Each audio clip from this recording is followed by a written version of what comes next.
Praise the lord. సామెతలు 3వ అధ్యాయము. నా కుమారుడా, నా ఉపదేశములను మరువకుము, నా ఆజ్ఞలను హృదయపూర్వకముగా గైకొనుము. అవి దీర్ఘాయువును సుఖజీవముతో గడుచు సంవత్సరములను శాంతిని నీకు కలుగజేయును. దయను సత్యమును ఎన్నడను నిన్ను విడిచిపోనీయకుము. వాటిని కంఠభూషణముగా ధరించుకొనుము. నీ హృదయమును పలక మీద వాటిని వ్రాసుకొనుము. అప్పుడు దేవుని దృష్టి యందును మానవుల దృష్టి యందును నీవు దయనుంది మంచివాడవని అనిపించుకొందువు. నీ స్వబుద్ధిని ఆధారము చేసుకొనక నీ పూర్ణ హృదయముతో యెహోవా యందు నమ్మకముంచుము. నీ ప్రవర్తన అంతటి యందు ఆయన అధికారమునకు ఒప్పుకొనుము. అప్పుడు ఆయన నీ త్రోవలను సరళము చేయును.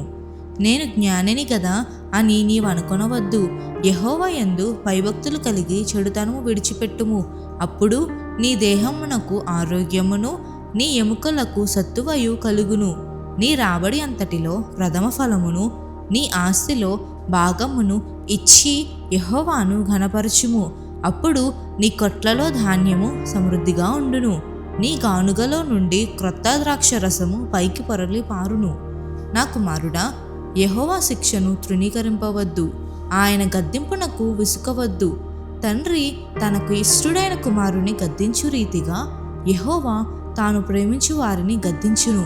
జ్ఞానము సంపాదించిన వాడు ధన్యుడు. వివేచన కలిగిన నరుడు ధన్యుడు. వెండి సంపాదించుట కంటే జ్ఞానము సంపాదించుట మేలు. అపరంజి సంపాదించుట కంటే జ్ఞాన లాభము నొందుట మేలు. పగడముల కంటే అది ప్రియమైనది. నీ ఇష్ట వస్తువులన్నీయు దానితో సమానములు కావు.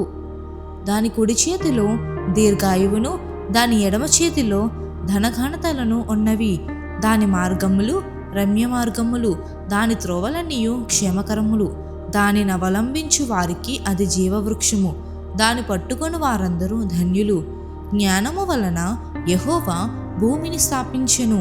వివేచన వలన ఆయన ఆకాశ విశాలమును స్థిరపరచెను.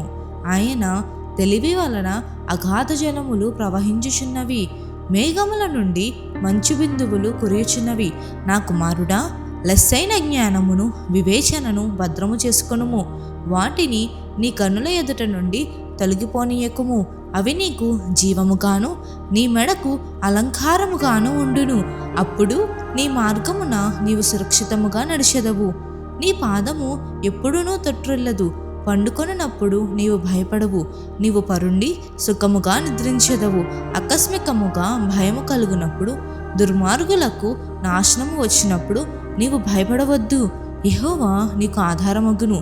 నీ కాళ్ళు చిక్కబడుకుండునట్లు ఆయన నిన్ను కాపాడును.